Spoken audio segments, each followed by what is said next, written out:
Liquor Commission for Monday, April 20th, 2020. Please call the roll.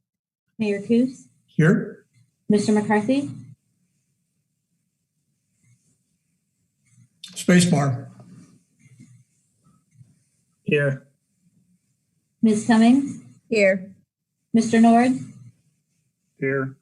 Ms. Smith? Here. Mrs. Loren?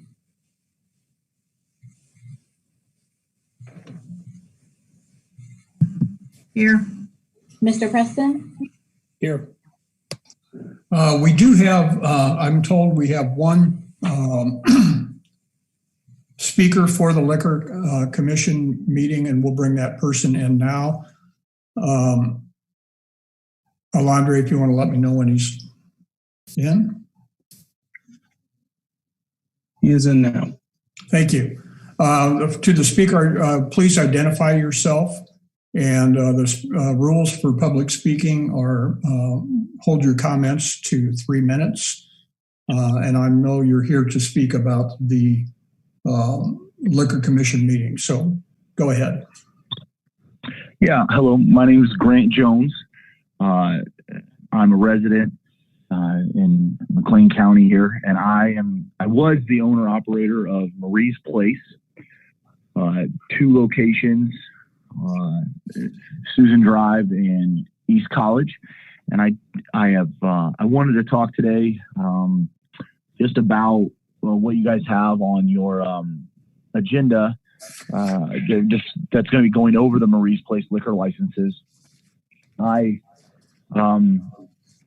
recommendation of staff is to deny two of the licenses and not apply or not approve the new applications. And I just wanted to, talk about that.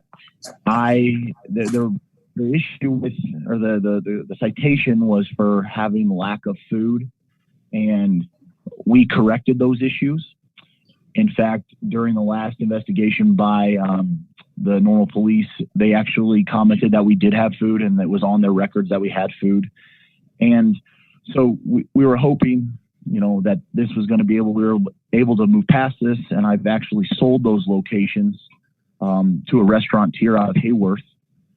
He was supposed to be on the call. He was going to try to talk tonight, but they're doing to-go orders right now, and they're getting hit pretty hard by it. So they're running their restaurant, and but I've sold to a restaurateur out of Hayworth, and so he was going to take over them and bring his pizza and his menu to the 2 locations, and hopefully to the 3rd location as he does a build out and adds food options to that location.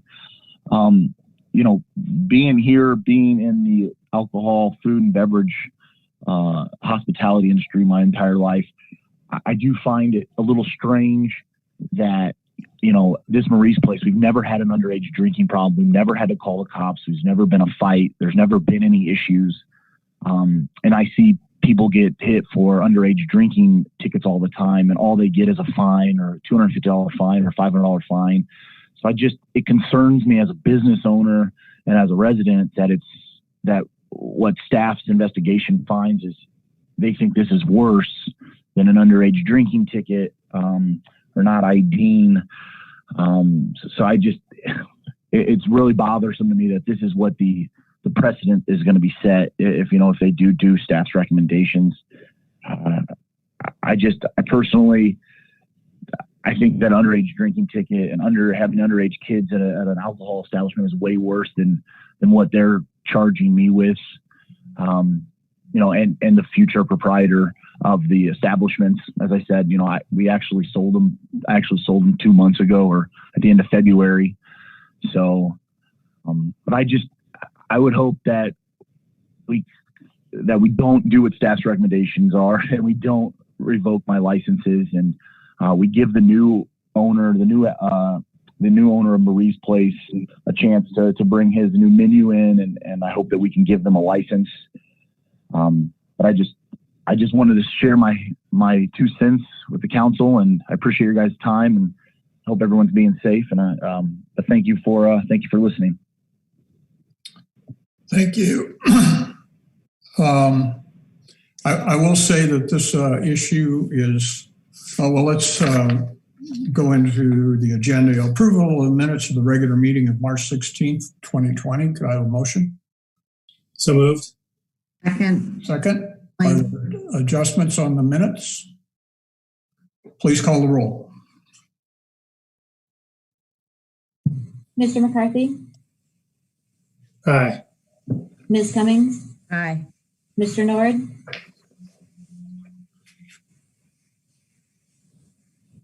Mr. Nord,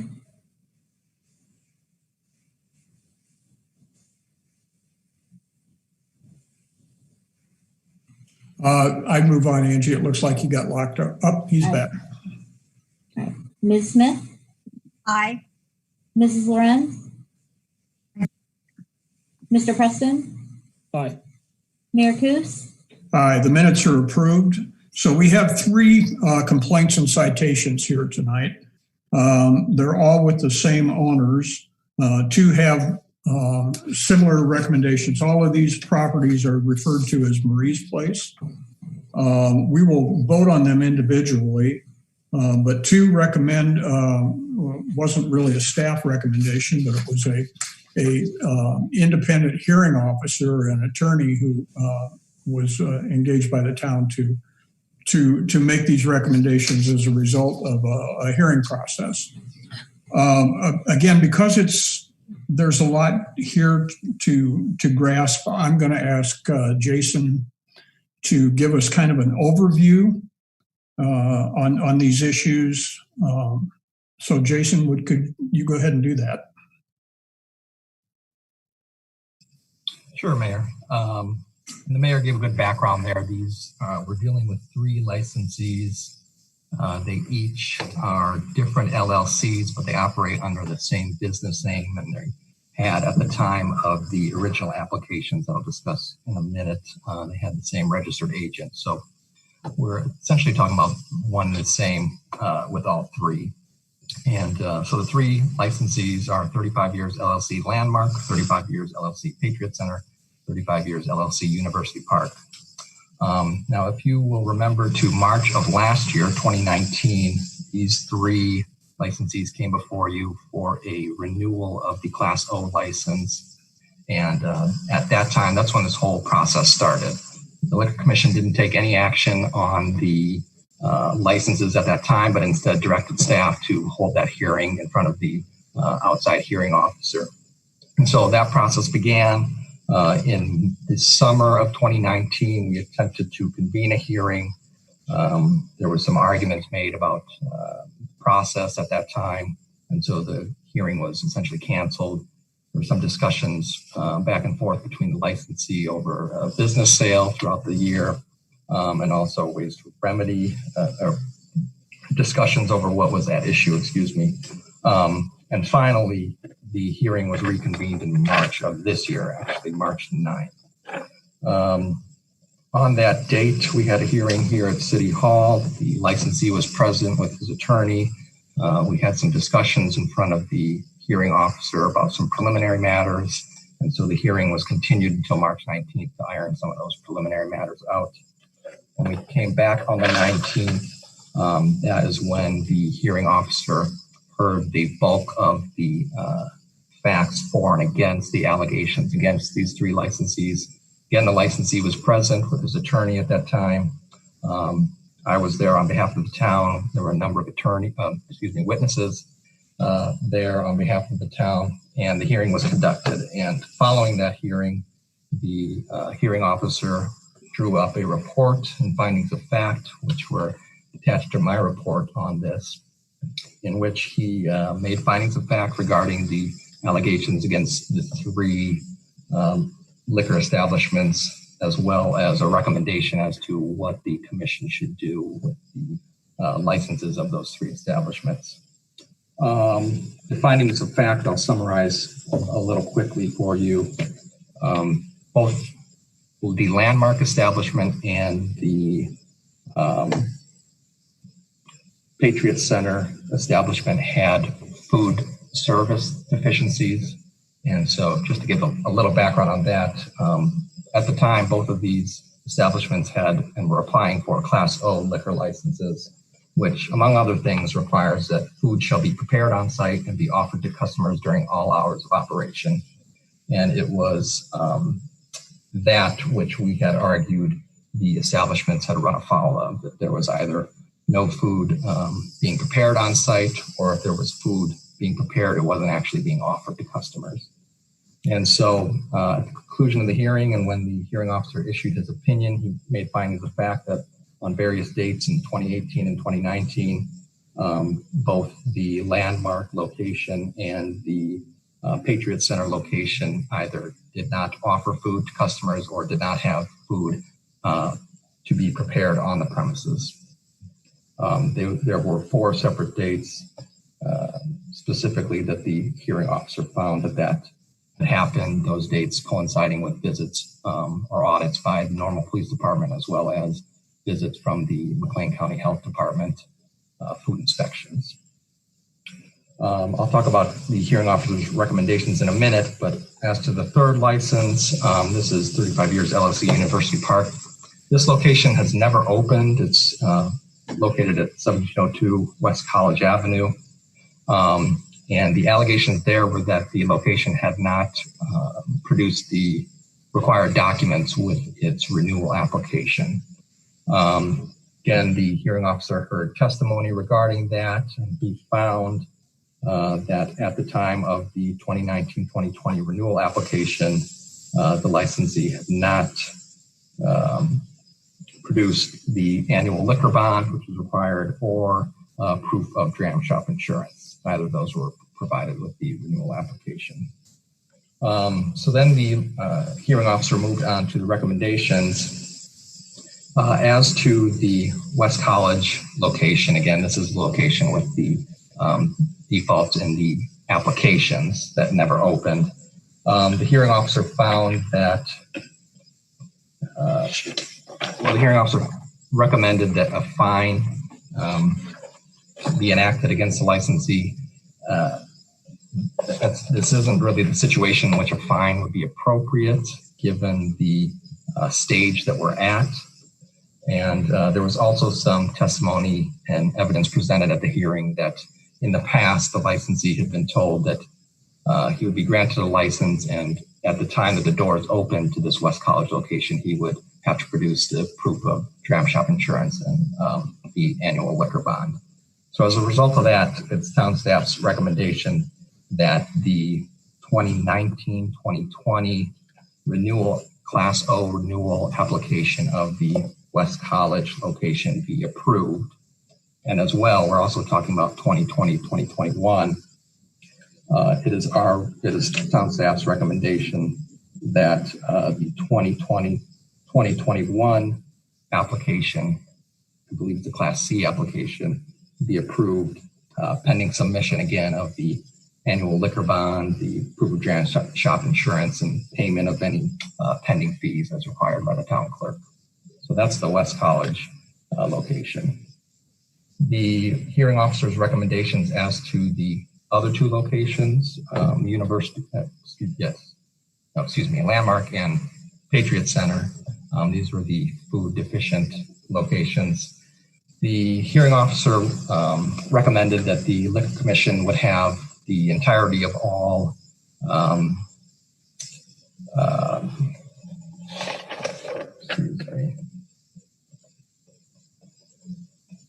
that it could take any action against the licensee's license up to and including revocation of the license as a result of the multiple violations of the food preparation provision of the Class O license. And so as a result of that, it is staff's recommendation that the Class O license of both Landmark and Patriot Center, the 2019-2020 license renewal be denied, as well as there's an outstanding, essentially a temporary license that was granted by the mayor while all this was going on. We're asking that that license first be revoked. That's the 2018-2019 license. That license be revoked. 2019-2020 license be denied as a result of that prior revocation. And then the 2020-2021 Class C license be denied as a result of those prior revocations and the non-renewal as well. And so that is my summary of the situation. I'm happy to answer any other questions. I know it's quite a lot to wrap your head around, so let me know. Council members have questions? Could you use the participants? Mr. Nord, you're first. Yeah, thank you for the info.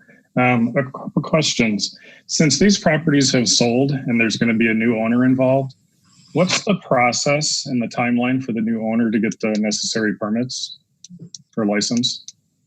You know, I would have to defer to Angie on that since she handles all the applications. I think, you know, Angie might be aware of the lead time for granting any new licenses.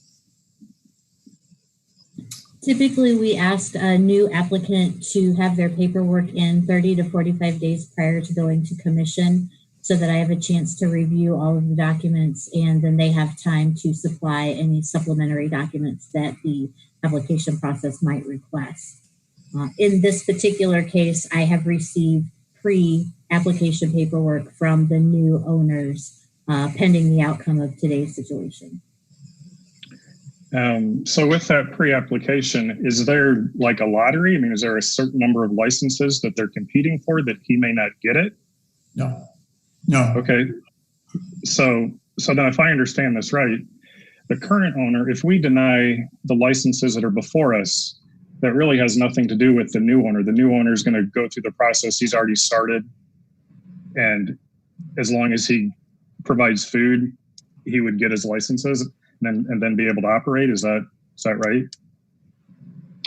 Well, yes, what you're taking action on today is the license application of these specific LLCs.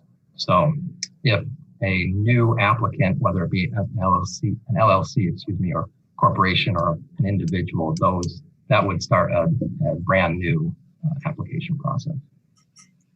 The new owner, are they submitting under the same LLC, or is it a different LLC altogether? I don't believe they are. I think it's a different entity. Oh, so since he sold it, this is kind of a mute. If I may interrupt,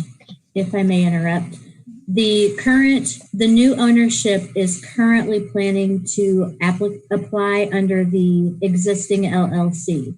If action is taken against this LLC, the new ownership would then have to apply under a new non-licensed LLC.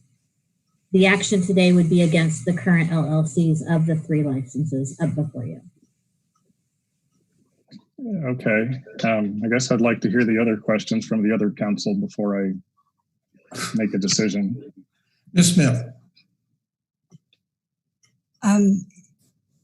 Would there be a different license that is available without restriction or subjecting to a lottery that would enable these facilities, these 2 businesses, to sell the liquor without the requirement for the food service?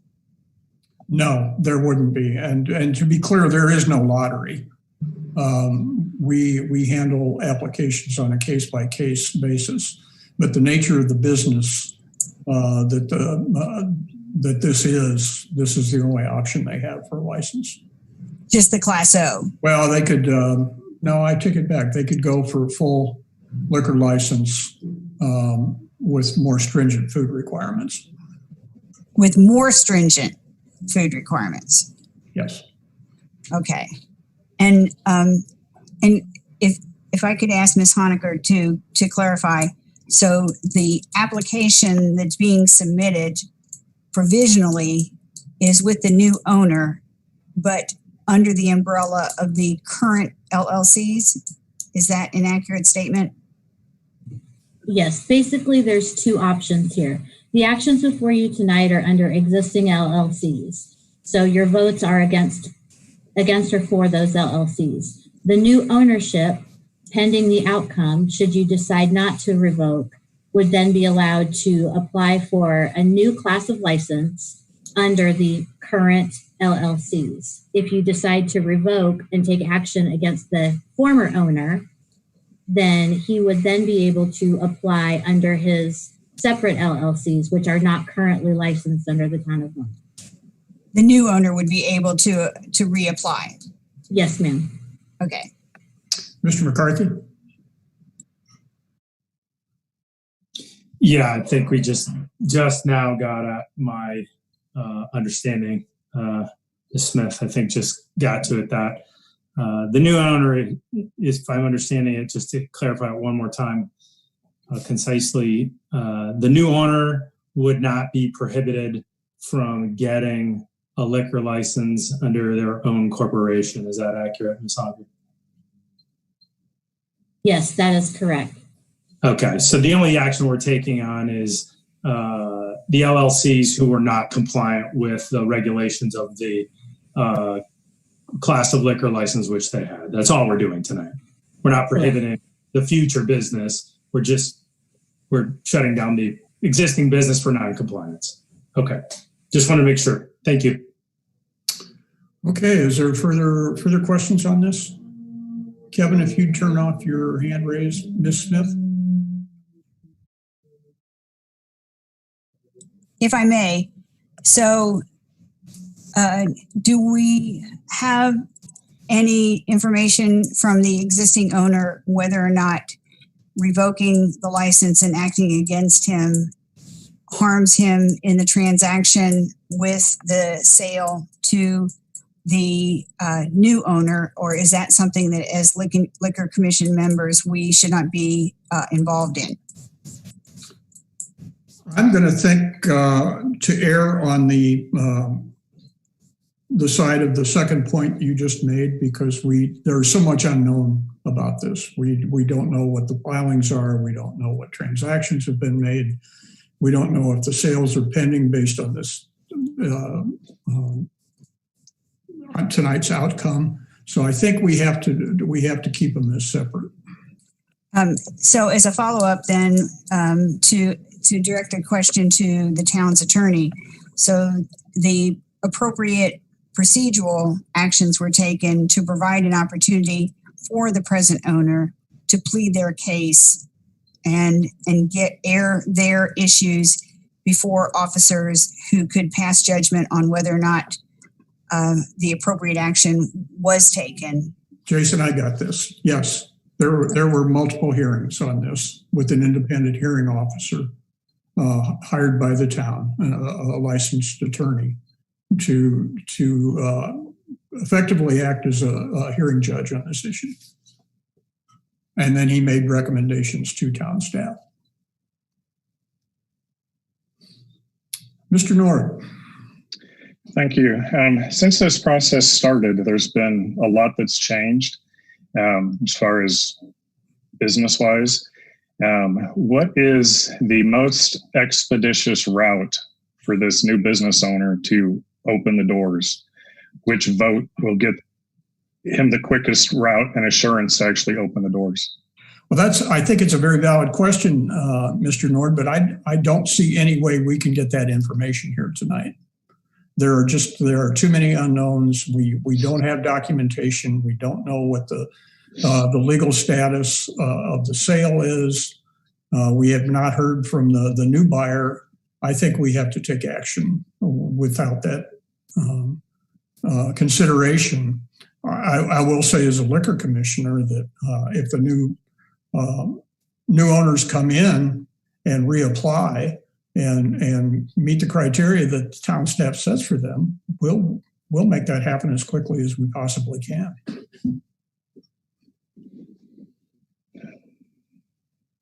Okay, because there's no penalty with our vote. And since the businesses have sold anyway, there's no downside to approving this. On the applications, does it say who the owners are of this LLC? Is it the same individual, or did the second application have a different owner? The issues we're dealing with tonight are the owners. Mr. Jones, I think, who spoke tonight, was an owner who sold that. According to him, has sold those LLCs to another party. But again, So I think we'll go to a vote here, and to remind everybody, your vote is advisory to the Liquor Commission. The decision is mine to make, but I will say I do not, nor I have never, and I'm not looking forward to going contrary to the majority of the commission. So, Ms. Honker, would you please call the roll? And Mayor, real quick before we call the roll, I'm sorry. Oh, I'm sorry. Can you clarify what a yes vote compared to a no vote means in this vote? Well, I take it back. We can't call these because we're having the discussion. We haven't had a motion yet. So we will take these individually with a motion and a second, and then vote on each license individually. So our first is a 2019-2020 Class O liquor license renewal application for 35 Years LLC, doing business at Maurice Place, 1520 East College Avenue. And we have a recommendation based on the hearing, denial of the 2019-2020 Class O liquor license. So that's a vote yes is to deny, a vote no is to not. I'll just interject real quick, Mayor. I'm sorry, go ahead. Included in that, are we discussing landmark? I'm sorry if I missed that. No, we're only doing College Avenue, 1520 East College Avenue. Okay, so that's landmark. Included in that recommendation was a recommendation that the stayed order that was granted during the pendency of the hearing, that order be revoked. Okay. Are we clear on that? Do we have a motion? So moved. This is Kathleen. Second, this is Kevin. Are we clear on what we're doing here? Please call the roll. Ms. Cummings?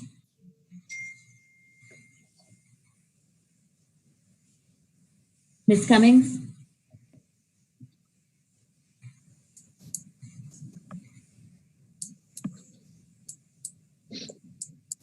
I'll circle back around to Ms. Cummings. Mr. Nord? No. Ms. Smith? Aye. Mrs. Lorenz? Aye. Mr. Preston? Aye. Mr. McCarthy? Aye. Mrs. Cummings? Aye. Mayor Coos? So my recommendation is that we revoke the license for this location. And help me state it again, Mr. Yes. Revoking the 2018-2019 Class O license. Thank you. And deny the renewal for 2019-2020. Okay. Next item is a Class O liquor license renewal application, same entity, doing business at Maurice Place, 15 Susan Drive, Suite H in Normal. Could I have a motion? Yes. Moved. Second. This is Karen. Thank you. And the recommendation again is a revocation of the establishment's stayed 2018-19 Class O liquor license and denial of the establishment's 2019-2020 Class O liquor license.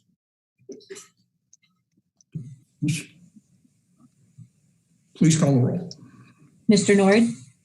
No. Ms. Smith? Aye. Mrs. Lorenz? Aye. Mr. Preston? Aye. Mr. McCarthy? Aye. Ms. Cummings?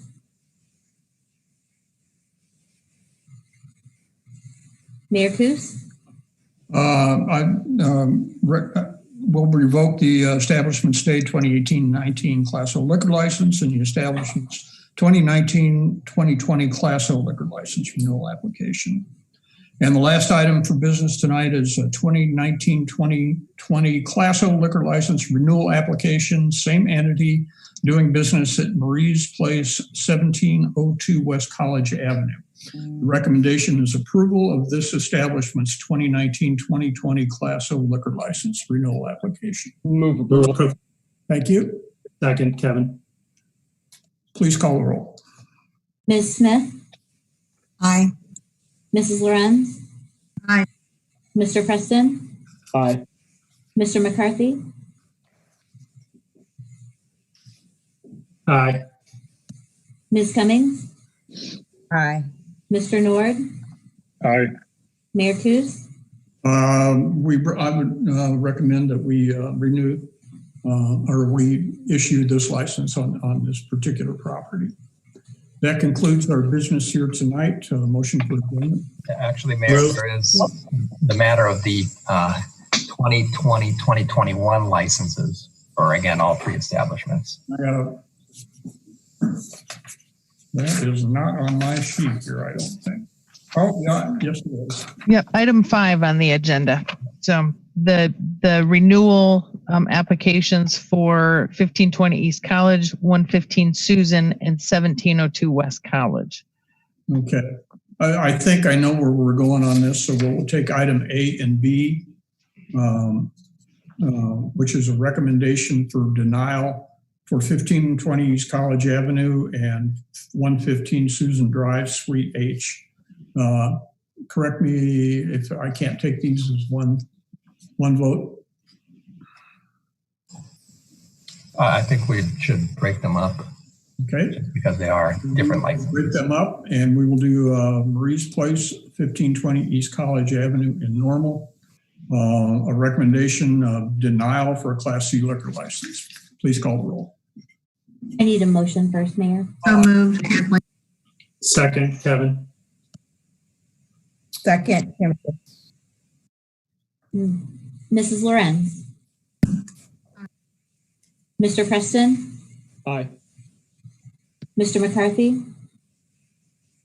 Aye. Ms. Cummings, Aye. Mr. Nord, No. Ms. Smith, Aye. Mayor Kus. I recommend denial of the Class C liquor license for Maurice Place, 1520 East College Avenue. Item B is same entity doing business at Maurice Place, 115 Susan Drive, Suite H. Recommendation of denial of a Class C liquor license. Motion for approval. So moved. Second. Please call the roll on that. Mr. Preston, Aye. Mr. McCarthy, Aye. Ms. Cummings, Aye. Mr. Nord, No. Ms. Smith, Aye. Mrs. Lorenz. Aye. Mayor Kus.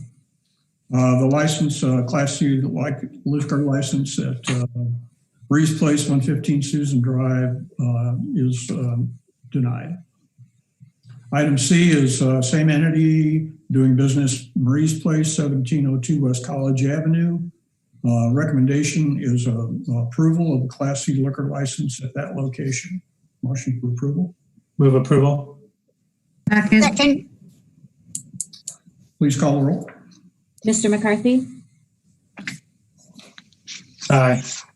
Ms. Cummings, Aye. Mr. Nord, Aye. Ms. Smith, Aye. Mrs. Lorenz, Aye. Mr. Preston, Aye. Mayor Kus. The liquor license, Class C liquor license is approved. That does conclude our business tonight. So a motion for adjournment. So So moved. moved. Second. This is Karen. Please call the roll. Ms. Cummings,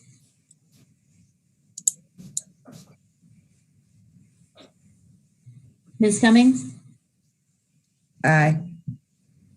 Mr. Nord, Aye. Ms. Smith, Aye. Mrs. Lorenz. Aye. Mr. Preston, Aye. Mr. McCarthy, Aye. Mayor Kus. Aye, we are adjourned. Call to order a meeting for the Normal Town Council for Monday, April 20th, 2020. Please call the roll. Mayor Kus, Here. Mr. McCarthy, Here. Ms. Cummings, Here. Mr. Nord, Here. Ms. Smith, Here. Mrs. Lorenz, Here. Mr. Preston.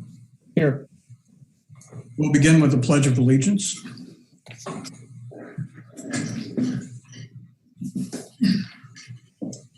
I pledge allegiance to the flag of the United States of America and to the republic for which it stands, one nation, under God, indivisible, with liberty and justice for all.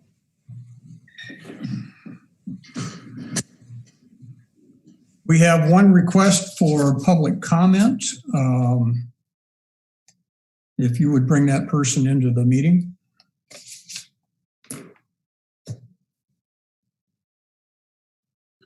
They are in and unmuted. Thank you. State your name for the record, please, and hold your comments to 3 minutes, please.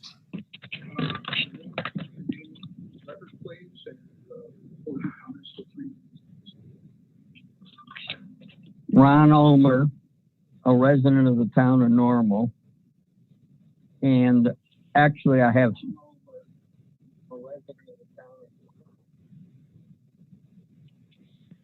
I have 2 questions. Number on Omnibus Vote Agenda 5E, Midwest Fiber Agreement. I take many kinds of scrap metal to recycling places about twice a year. And I found in recent years, the aluminum cans are the most worth the most per pound. And why are not aluminum cans listed in the agreement with Midwest Fiber? Second, 5C, resolution to award Jersey Avenue water main replacement to Gilder. And my question is this: if the pandemic restrictions are still in force, will Gilder workers be given the same protection as outdoor normal public works and water department employees by working with half a crew? Are outdoor public works and water department employees required to wear masks and gloves? I believe the town workers and the contractors and contract employees should be given the same protection. That's the end of my comments. Thank you. We move to the omnibus agenda. Items considered routine in nature will be handled with 1 vote. Unless a council member would like to pull an item for discussion. Before we do that, I think Ms. Reese is going to go over a few items on this agenda before we look at items to be pulled, just so people understand what we're doing here tonight. Yes, thank you, Mayor Coos. The omnibus vote agenda, also sometimes referred to as the consent agenda, contains items that are generally routine in nature in regard to municipal operations. It's the first 2 items on the agenda certainly are standard, the minutes and the town's expenditure report. Following that, we've got 4 items for council consideration this evening. The first being a water main replacement project on Jersey Avenue. This project is going to be replacing water main from Robbenwood to Ethel Parkway. We had 3 bidders. The project is coming in under budget, and it is predicted to begin in late May or early June. The next item pertains to renewal of a parking ticket software system that we've been using since 2014. We are asking council to authorize a 3-year extension with that vendor. It increases efficiency and it streamlines our process. So we're asking for a 3-year extension. Following that, we have renewal. We're asking council to renew an agreement with Midwest Fiber. The town utilizes Midwest Fiber for 2 particular services, and we have a long-standing relationship with Midwest Fiber. The first area of service involves our curbside recycling program. We're asking council to authorize renewal of our agreement with Midwest Fiber, where we collect at curbside a commingled single stream recycling, and we deliver the materials to Midwest Fiber, and they sort and process those materials. We're asking for a 5-year extension on that service level. The The other area of service with Midwest Fiber pertains to our Dropbox recycling program. The town has had Dropbox recycling since 1982. We have 4 sites in the community where there are containers where people can go and deliver their recycled goods. We have an agreement with Midwest Fiber that's been in place for a few years, a 3-year agreement. It expires in May, and Midwest Fiber basically operates that curbside program, or not curbside, excuse me. Midwest Fiber operates the Dropbox program at those 4 sites. They collect the materials, they process materials, and they handle the entire Dropbox program. So we are asking council for a short-term extension of that for a 6-month period that we would move forward with the Dropbox program. And then the last item on the agenda pertains to our agreement that council supported in March of 2020. At your March 2nd meeting, council authorized the Illinois Assist Homeownership Program. And at that time, we indicated that we would be coming back to you with the next steps. And this is coming back to you with our next step, and that is seeding our bond volume cap. What we're asking council to do is reserve our private activity bond cap. And if you support that, we will notify the state that we are reserving that for the Illinois Assist program. And that would be the entirety of our consent agenda this evening. Thank you. Would a council member like to pull an item for discussion?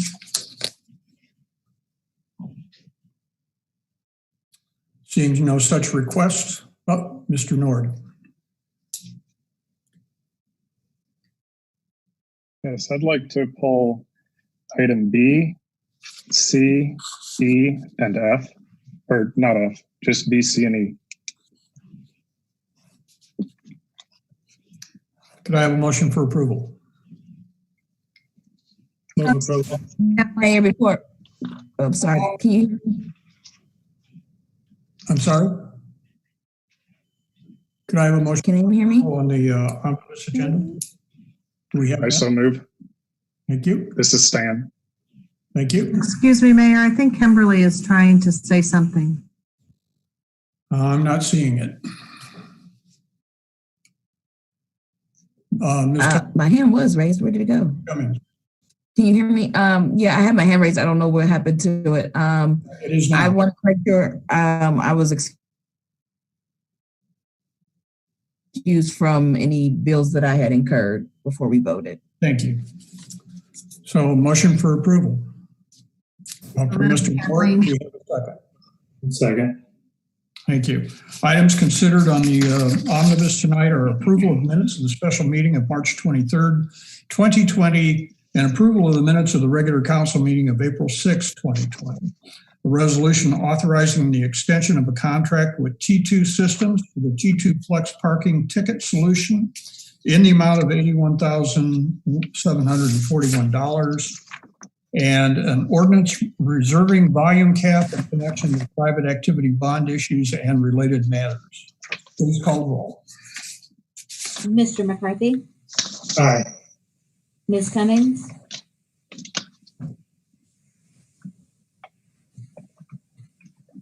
Mr. Nord? Aye. Ms. Smith? Aye. Mrs. Lorenz? Aye. Mr. Preston? Aye. Mayor Kus? Aye, those items are approved. Item B is a report to receive and file count of normal expenditures for payment as of April 15th, 2020. Mr. Nord? I so move. Second, this is Karen Smith. Thank you. Mr. Nord? My first comment is on page 32. There's an expenditure of $7,500. It is for an energy assessment with the U of I, and Ms. Reese had corresponded with me that this is something that the town is going to be reimbursed back for. But the reason that I pulled this is I thought it was good to note and to kind of put out there my position on these energy audits. So the one that I'm looking at is for 11 Uptown, which is the building that we normally have our meetings in. The town was rated at a 43, which is, in order to be Energy Star rated, you need to be at a 75. We're well under that. This energy audit, what they found were things that were very straightforward and common sense things. Replacing light bulbs, like in the parking garage, replacing light bulbs with LED lights inside the building, turning lights off on the 4th floor. The lights are always on, even when there's people not there. Maybe not all the time, but they said that some of the sensors were bad. But these are things that our ecology action folks should be able to do, or Illinois Wesleyan, or ISU, or Heartland should be able to come in and do these low-hanging fruit audits for us. The money that's given back to us comes from the Ameren company, but the way that they receive it is on everybody's power bill. We get charged a little bit for this energy efficiency program. So in order to keep more of the funds out there for other customers, I would like to see the town utilize existing local resources for these low-hanging fruit pieces. Another one was in the building, whenever there's not people there, the temperature just goes either 5 degrees up or 5 degrees down, and they said just change it by 10 degrees. So, none of these are very challenging that we should spend much money or take money away from other places. So in the future, my position would be to try and utilize local resources first. And that was what I had for that one expense. There's another expense. It is on page 41. It is for maintenance of Sugarcreek. It's a Cardno expense. Anyway, with this creek, I don't know if if the rest of the council had seen the pictures that I sent in when a local resident, actually a retired normal fireman, contacted me, and they were complaining about the overgrowth in the creek. We had stopped mowing the creek and we just let it grow up. So now there's lots of bushes. The grass was probably 5 foot tall. There's trees growing and things. They were complaining that now there are mosquitoes and they can't go outside and enjoy their backyard because of the mosquitoes. And with all this debris and stuff growing up, they've said that the water doesn't flow as fast through there. So now it's rising and they're worried about that.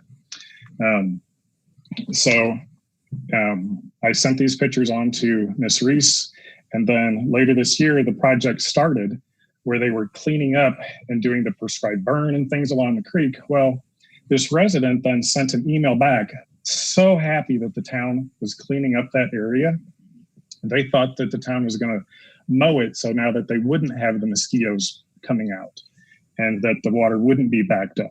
Well, come to find out, when I questioned Ms. Reese on this, the town plan and process is to let this area grow back up. We will not be mowing it and maintaining it like you see many of the waterways, like in your agricultural area. This is something that I've got a lifetime of experience dealing with. In the ag industry, when you have a farm, you've got waterways you have to maintain, things like that. You don't let trees grow up in it. And if the vendor that we're working with is telling us that this is the way that we need to maintain our creeks, then I question that. And I think we need to get a second opinion. We have a lot of resources here. We've got the FSA office. We've got the USDA's office. The Illinois Conservation are here. There's FFA. There's ag professors. Because what we're doing is something completely contrary to what the ag industry has been doing for hundreds of years. And, especially in light of all the health issues right now, we really shouldn't be creating an environment that breeds mosquitoes. So just on the record, I wanted to put that out there that I think we should get a second opinion on that. And those were my only two comments for the expenditures. Thank you. Actually, none of this has anything to do with the bills, Mr. Nord. These were actions done by previous council actions, and this is just the payment of those actions. I know you wanted to go on record as saying that these were issues and you would like to address them at a future date. And I think if we have this contract come back to us, that would probably be accurate. These are EPA mandated issues for stormwater management. And I would say that at some part of this, I agree with you, because cities are required to do actions like this to stream bank improvement and habitat. But the EPA has no authority in agricultural lands. And so what happens in agriculture out in the country is not covered by any EPA mandate. This, however, is. So sure. That's the issue we're dealing with here tonight. I would just counter that if you look through Bloomington and other parts of Sugarcreek, they are being mowed and maintained. That, again, we'll have that discussion when this comes up again. Mr. McCarthy? Yeah, thanks, Mayor, and thanks for clarifying on the bills. Just a point of order in history. I think some of this happened before. I won't spend but a second, Mayor. The Ecology Action Agency was involved in acquiring the contractor because the Ecology Action Center doesn't do that kind of work. Also, on the energy audit, I don't believe, unless I'm mistaken, that the Ecology Action Center does any kind of auditing like that at all either. And so wouldn't be an appropriate agency to do that. So it's not an option for the EAC to do the kind of auditing that was get done. Thanks. So I'm going to ask council, let's not have this discussion tonight about the appropriateness of this. The actions have already been taken. There are regulations that we're honoring and doing this. At such time as this contract comes up again, we can have that discussion. And Mr. Nord, I would be happy to talk to you sometime about some of the particulars of this, because there are some inconsistencies in how this happens, and it can be frustrating to town staff. So please call the roll. Ms. Cummings? Mr. Nord? Aye. Ms. Smith? Aye.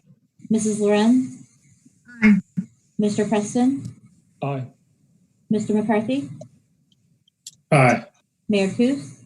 Aye. Item B is approved. Item C is a resolution to award the bid for the Jersey Avenue Water Main Replacement Project from Robben to Parkway to George Gilder Incorporated, a total cost of $512,433 plus up to a potential $15,000 bonus for early completion. Mr. Nord? The reason I pulled this is because this was originally bid out at $980,000. Need a motion for approval? Oh, I so move. Thank you. Second, this is Karen Smith. Mr. Nord, go ahead. So the reason I pulled this is when this was originally put in the budget, it was at $980,000. The total cost is going to be $453,000 less than what is budgeted. So I've got two questions. My first is the $435,000 that is not used. Is this money available to be used without council approval throughout the rest of the year, or is this a budget savings? Well, Mr. Nord, I had responded to that inquiry earlier, so I appreciate you asking this now in a public setting. But as I had shared with you previously, because the project is coming in under budget, those funds will remain in the water capital account. Fortunately, they'll be available to fund another project, perhaps. Maybe the next project might come in over budget. We might need those funds for that. In regard to how the money is spent in the future, it will be in accordance with the town's procurement policy. So we will determine what project needs to be done or how we might have some needs available, and potentially those funds could be used to accommodate some future project or some future need. And to further answer your question, that would require council action to spend anything over $25,000. Okay, then another thing I wanted to point out was we had recently talked about increasing the town water bill, and there was a shortage of about $100,000. This is a savings that we just found of $453,000. So I know that our water bill rate increase has been put on hold. In light of this, this is over 4 times the amount of money that we were trying to get by raising the water rates. So I would like to see the water rate increase be canceled for this year. So I'd like to see that here in the future before the current delay expires. I appreciate your comments. I had asked council to share your thoughts with me about that, so I appreciate hearing that. Certainly we'll provide information to council when it gets to that point regarding what capital projects are on the wish list, because I think certainly council needs to be aware of what water main replacement projects are on the horizon. Maybe it's a good bidding environment to get some good pricing, so we will try to balance all that, but certainly be aware of the impact of the proposed water rate increase and how that could be delayed, possibly. Thank you. Mr. McCarthy? Sorry, I forgot to put my hand down, Mayor, from the last one. Ms. Smith? Since this item was removed from the omnibus agenda, Ms. Reese, do you have the answer that Mr. Ulmer was seeking in terms of the personal protective equipment that workers might be required? Would that be the responsibility of the vendor, or a requirement that the town of Normal would impose upon this contractor as they do the work? Because you gave the start date as either late May or early June. Well, I will answer, and I will ask Water Director John Burkhart to jump in if he has things to add to the conversation. I would let council know that OSHA is the organization that determines PPE and proper safety equipment on a job site, and so we would let OSHA determine that. We would not be involved in what would be required for a safe work site. And in regard to capital projects or construction, Governor Pritzker's executive orders have allowed construction activities to continue. Mr. Burkhart, do you have anything to add? No, thank you. I would agree with your comments. We will oversee the project from the standpoint of making sure that we keep the number of employees on the job site below 10, but providing the PPE to the workers will be the responsibility of George Gilder, Inc. If they choose to provide face masks or gloves, any sort of protection like that, that would come through them. Further on this item? Please call the roll. Mr. Nord? Aye. Ms. Smith? Aye. Mrs. Lorenz? Aye. Mr. Preston? Aye. Mr. McCarthy? Aye. Ms. Cummings? Aye. Mayor Coos? Aye, the resolution is approved. Item E is a resolution authorizing a second amendment to the supply and processing agreement with Midwest Fiber Recycling for the processing of recycled materials and continuation of the drop box recycling program for 6 months, and authorizing an associated budget adjustment. Mr. Nord? The reason I pulled this was because this is not something that was in the budget for this year. Mr. Nord, I need a motion for approval. Oh, I so move. Second. Second. Okay, Mr. Nord, go ahead. Okay, so the reason I pulled this was because this was not something that was in the budget. This is something that we're adding to the budget. So right now we're looking at a revenue hole, and I think it's a bad time to be adding expenses that are not necessary. This is a convenience. Folks can go and drop these off elsewhere. Bloomington does not offer this service. They do not pay to have these out there. Another piece is when the first amendment was put in place, the council who wasn't newly elected, so Ms. Smith and I, we were not a part of this, but you all voted on this amendment. You voted unanimously that the agreement was to last 2 years. 2 years, and then it was to end. And the language says at the end of the 2-year period, it would be solely up to Midwest Fiber whether the drop box recycling program in the community continues or not. So this is what the policy was that the council set, that this program would end. So this is the sunset date. And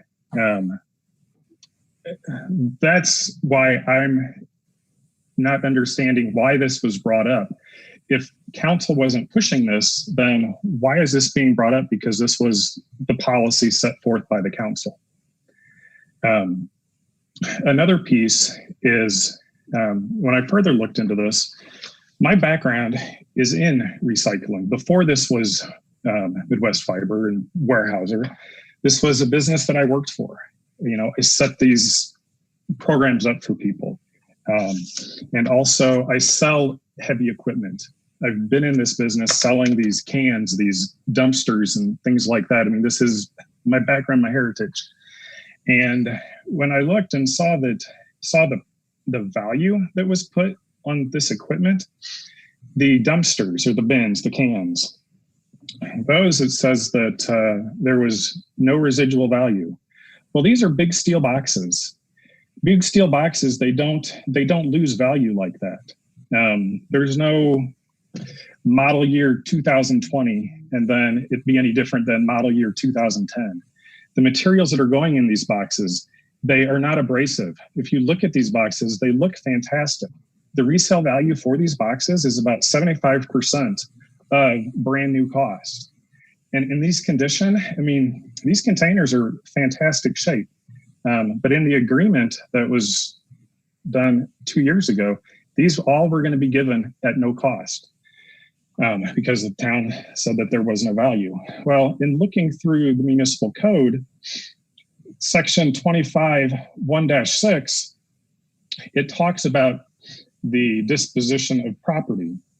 And it says, if an item of personal property has a fair cash market value of more than 25% of its original purchase price, it shall not be junked or donated and shall not be sold except by competitive bid or at public auction after the advertisement of a notice of sale. So I didn't find anywhere where the town voted not to advertise and to give this away. So I question, if we do this Second Amendment, are we even legally allowed to do it? So for these reasons, or why I'm very hesitant to vote to extend the 6-month extension. You know, our citizens are going to be able to continue to recycle. So this isn't diminishing recycling at all. Thank you.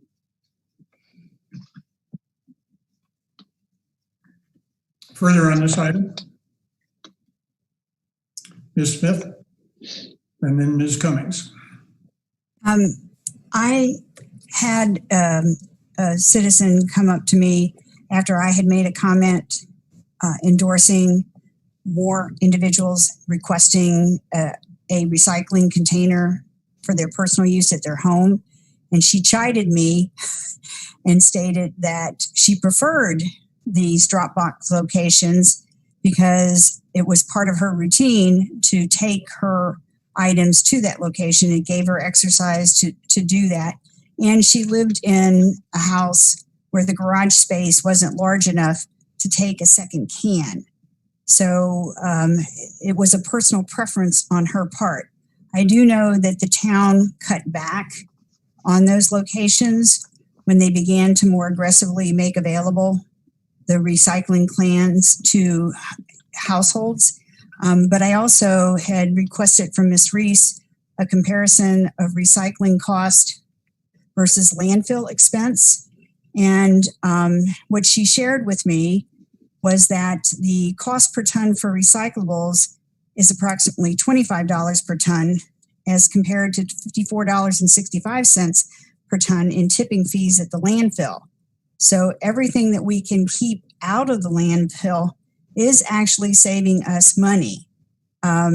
Unfortunately, she went on to educate me to the fact that the market for recyclables is fluctuating and that there was a point in time where we were having revenues from our recyclables, and that's not currently the case, but that doesn't mean it will ever be that way.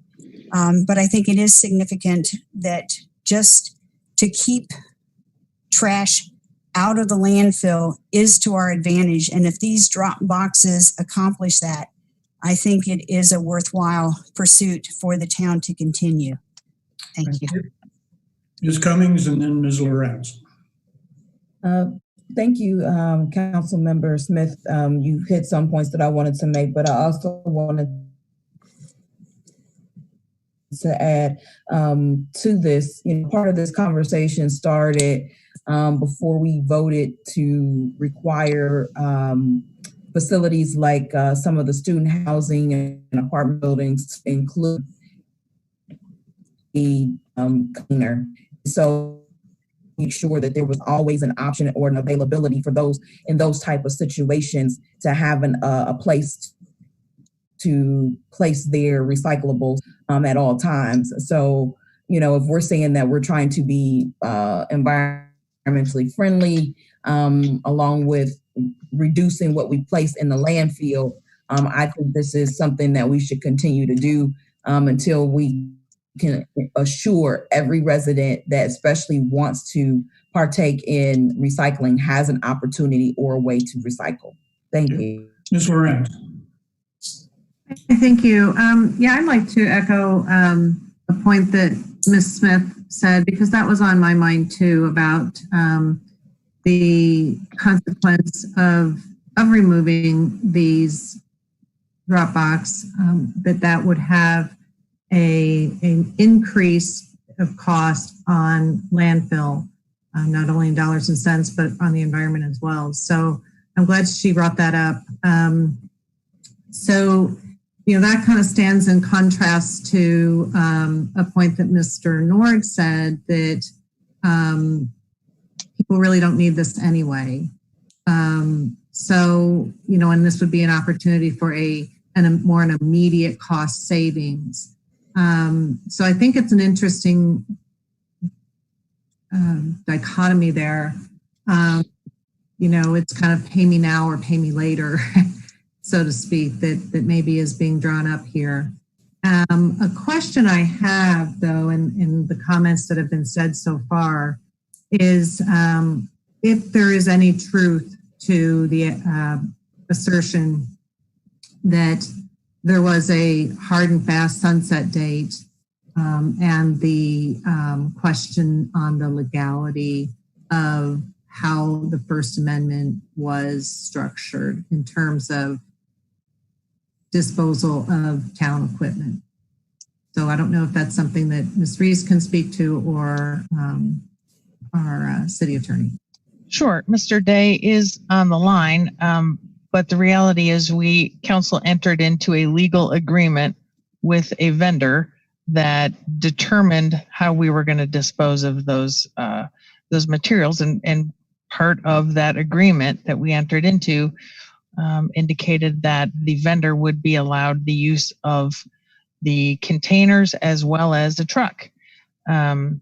So certainly Mr. Day can respond specifically about the legality of the agreement.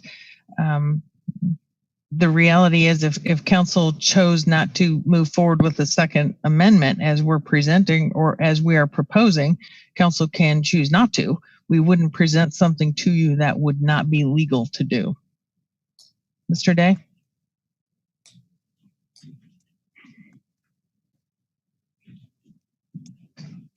Brian, there you go. Thanks. Yeah, sorry. Couldn't get my cursor in the right spot. With respect to the disposition, it's not a legal issue here because this isn't a disposition of property. We're making this as part of the compensation that we're getting under the existing contract. So the co-provision that Mr. Maurice cited wouldn't apply in this case. This is just part of what we're paying the vendor to perform the services. Thank you. Just a question on the sunset date. Was there any factual status to that? No. Well, it would work the same as any contract. All of our contracts have termination dates, which the council can later opt to extend that or not to extend it. It's not like we're tied to the original termination date of the contract. So just to clarify, perhaps Mr. Nord had a different understanding of the fact that this is something that can be renewed, as opposed to what I think his interpretation was, it's done, it's over with, period. I guess I would suggest that we could change the verbiage, and rather than calling a renewal, we could call it a new agreement and modify it. But I think that's unnecessary. We can defer that to Brian Day, but council can certainly enter into new agreements if there's confusion. Right, or you can, yeah, it's perfectly fine to extend the existing agreement. You don't need a new one. You can always amend our existing agreements to extend terms, which is something we do frequently. Thank you. Mr. Nord? And then Sure. To respond to some concerns about residents not being able to use the Dropbox locations, the company is still able to put these drop boxes wherever they want. It's up to them to do that. People can go out to the vendor's location and drop off materials. You know, none of that is changing. It's just if the town, well, what is changing is the town is now going to be charged $45,000 for 6 months. If that extends to a year, $90,000 a year to go pick up these boxes. We gave them a big truck, which at the time, the contract said it was worth $50,000 at the end of the cycle. And these cans, they were $55,000 brand new. If you say $75,000 right now, or 75% of the value right now, the total of that equipment is $61,875. If you take it down to just the 25% of the purchase price, that's $21,000 worth of equipment that we said, or that you said 2 years ago was not worth anything. So I just beg to, I'll argue how the town came up with it. These cans were worth nothing. So people are not going to be just given no option to put recyclables in their car and take it somewhere. It's just up to the vendor to decide where. And as far as other expenses, we do have a budget hole, a revenue hole coming up. We have to be able to decide what we are willing to not pay for versus what we will pay for. And, you know, this is a convenience. This is not something that Bloomington's doing. And as far as the contract, Ms. Reese, if you can, or Mr. Day, if you can look at the agreement one, did it say expiration date was, I think it was like May 5th, or did it say it would be renewed? I'm not sure. I'll let Mr. Day respond to that. I did want to clarify while Mr. Day is checking out the current contract. The equipment, the truck that you are referring to was something that we were going to dispose of in 2019. So it wasn't a brand new piece of equipment. So I'm not sure we've ever said there's no value to anything. I think we've said there's limited value. Even with the containers, I think even in the council report, it says limited value. But, if council wants to hear from the people that actually administer this program on a daily basis, we've got Wayne Aldrich on the line. And we also have Mr. Shoemaker from Midwest Fiber. If there's confusion or concern about the equipment, the value, anything of the sort. So I think the service is fantastic. I'm not questioning the service. I'm just questioning the value. I'm going to jump on this and make the point. You've asked the question and it's been answered. We entered into an agreement with Midwest Fiber, and the scenario of that agreement included the use of that equipment. And that was a decision that was made. And Mr. Day has already answered the question once, that a contract like that is not finite and cannot be renewed. The contract can be renewed, and that's what we're doing. So those questions are asked. And I'm going to move to Mr. McCarthy. Mr. McCarthy. Thank you. Just to clarify, this device is where my packet is, so I don't have it. But I think this is probably best answered by Ms. Reese. That the drop boxes are handling approximately 42% of the town of Normal's recycling. Am I recalling that accurately from the packet? That is an accurate assessment. Yes, that is the number we used in the packet, 42%. So a substantial amount of the town of Normal's recycling is through these drop boxes. Several of us, I think, were around when we were in negotiations with McLean County and the city of Bloomington. Both seemed receptive at the time to joint sharing of some recycling efforts. Electronic was one of them. Do we have any feedback on the openness of the city of Bloomington at this point? I'm just curious. I know we're putting this on pause for 6 months to try to see what kind of participation interest we have from McLean County and the city of Bloomington to help offset this, because clearly residents use it. 40% is a huge percentage of our recycling. Do we have any sense of that at this point, or not really?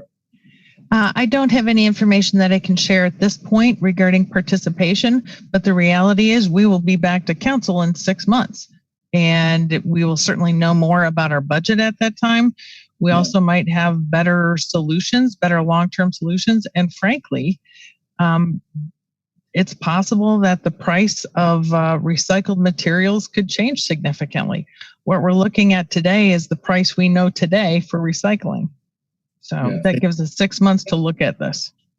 The other point I wanted to support, I think Ms. Smith was the first to bring it up, and then Ms. Lorenz echoed, is that that this is in fact saving us tipping fees. So if we take these boxes away, from the information provided in the packet, the vendor is going to lose money to do this, and that's why they're asking for a short-term subsidy while we make up the decision about continuing to support this. So 40% of the community's recycling is going to go somewhere, and if that goes into the landfill, that in fact increases our tipping fees and increases our costs. So it actually is not going to be a wash of $45,000 of savings. And last point, Mr. Nord, I believe, quoted our container cost as $55,000 per container. I just wanted to verify that it was in fact $5,500 per container, not $55,000. Mr. Reese, is that accurate? Yeah. Yes, that's accurate. Just want to make sure I didn't read the packet wrong, and because that's a big difference in cost. I would have had something to say about that one too. But thank you. Is there further on this item? Please call the roll. Ms. Smith? Aye. Mrs. Lorenz? Mr. Preston? Aye. Mr. McCarthy? Aye. Ms. Cummings? Aye. Mr. Nord? No. Mayor Kus? Aye. The motion is approved. We have no general orders or no new business before taking a motion for adjournment. Are there concerns? And I would ask everybody, I've got lots of hands up from the last discussion. If I would ask everybody to reset to off, and then if you have a comment or a concern, now we're on. Ms. Smith.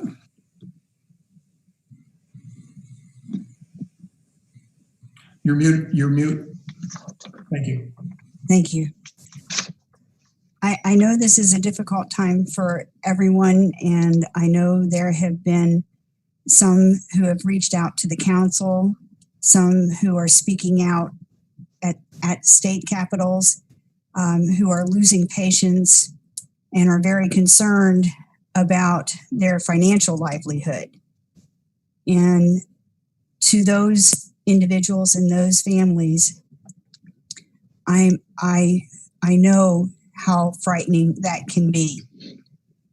But I want to share some insights with you from my personal experience that when my father died and left my mother with 4 children still at home to care for and a family business to run that required on his skill set, the older siblings were seeking to jump in and take action and remove the problem, which would also have removed the livelihood. But she said one of the smartest things that I have found to be a way to deal with crises like this. We will do nothing for a year. We're not going to change anything for a year. No matter what it takes, we will continue to run the business. We'll continue to open the doors and do what we can and make a decision when the circumstances provide us with enough information to make a sound decision. So as we are still in the middle of this pandemic, there is so much that is unknown. And while there is so much desire to return to normal, it's unrealistic to think that that can happen so quickly. And I'm sure I speak for everyone to say that our thoughts and our prayers are with all of you. And we do know that there is a need to make some changes, but we're not yet at a stage where we know what rational changes would be. But we do want to hear from people. We do want to do what we can, but for the most part, we have to just wait, and that is very hard. So my thoughts and prayers are with all of you. Mr. McCarthy. Clearly, Ms. Smith and I were of a similar mind this evening in our comments. Slightly different version. I just want to thank all the residents of Normal, those that have reached out and those that haven't. As a small business owner of 2 small businesses, one that is suffering mightily financially right now due to the situation, I said, please bear with us. It's patience is hard, particularly for those of us trying to make decisions or waiting for some kind of an answer about when the end is. And that there's something positive to look forward to. It's very, very difficult to manage right now. We're feeling it here in our household somewhat, but I know many are probably hurting more. And our thoughts are with you. Thanks to all the town staff. I know some of you are literally in contact with a lot of public, particularly police and fire, when they have to go out and respond to calls. Thank you for all of our first responders for continuing to do this. And then all citizens that are listening tonight, thank you for paying attention to what we're doing, and those that are reaching out and contacting us about your views and thoughts. And also I'll ask that you continue to be patient and continue to try and follow the public health recommendations around public distancing and gathering. I know we all want to get outside when it's beautiful, but try not to aggregate too many people too closely just for now to keep us all safe. Thanks very much. Now I'm just going to jump in on that a little bit too. I think both of what both of you have said is very, very to the point. My interaction with people in the community has been broadly supportive of what is happening here, because they understand that there are so many unknowns that we have at this point, that there's frustration, there's a little bit of cabin fever and things like that, but people are understanding that this is probably going to be short-term pain for long-term good, and have been very receptive. Our citizens have been exemplary in dealing with this issue. I will say the weather's getting better. Get out for that neighborhood walk. Go for a walk on the trail. Go for a walk in the parks. The playgrounds are closed. Get outside. It'll help your mental health and your physical health. And we've got work yet to do on this, and we'll get through this. Motion for adjournment. So moved. Please call the roll. Mrs. Lorenz, Aye. Mr. Preston, Aye. Mr. McCarthy, Aye. Ms. Cummings, Aye. Mr. Nord, Aye. Ms. Smith, Aye. Mayor Kus. Aye. We are adjourned. Thank you.